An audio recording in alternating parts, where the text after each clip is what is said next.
تبارك الذي بيده الملك وهو على كل شيء قدير الذي خلق الموت والحياة ليبلوكم أيكم أحسن عملا وهو العزيز الغفور الذي خلق 7 سماوات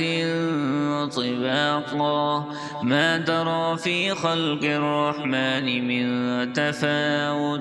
وارجع البصر هل ترى من فطور ثم ارجع البصر كرتين ينقلب إليك البصر خاسئا وهو حصير ولقد زينا السماء الدنيا بمصابيح وجعلناها رجوما للشياطين وأعتدنا لهم عذاب السعير وللذين كفروا بربهم عذاب جهنم وبئس المصير إذا ألقوا فيها سمعوا لها شيقا وهي تفور تكاد تميز من الغيظ كلما ألقي فيها فوج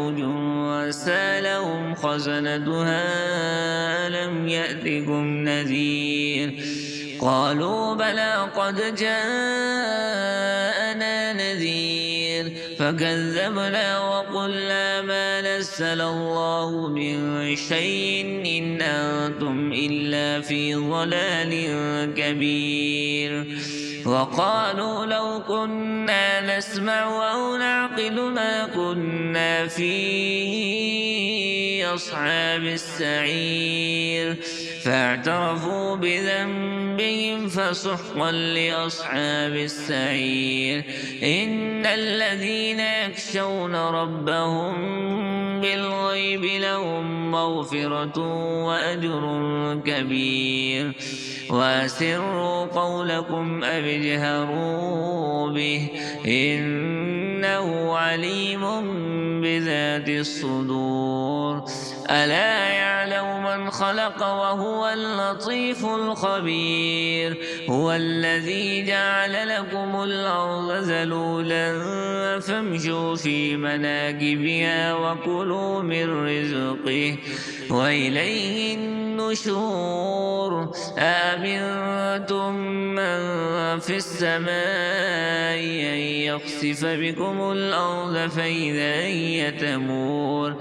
أم أمنتم من في السماء أن يرسل عليكم حاصبا فستعلمون كيف نذير ولقد كذب الذين من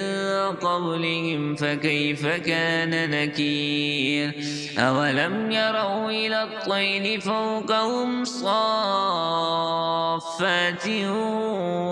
ويقبض ما يمسكهن إلا الرحمن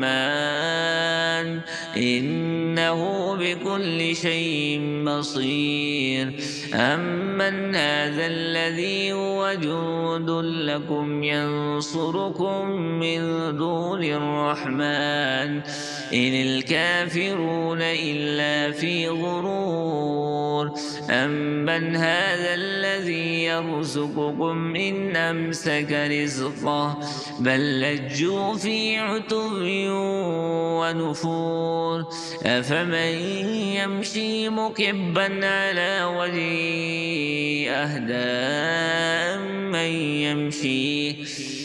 أهدى من يمشي سويا على صراط مستقيم قل هو الذي أنشاكم وجعل لكم السمع والأبصار والأفئدة قليلا ما تشكرون قل هو الذي ذراكم في الأرض وإليه تحشرون ويقولون متى هذا الوعد إن كنتم صادقين قل إنما العلم عند الله وإنما نذير مبين فلما رأوا زلفة سيئت وجوه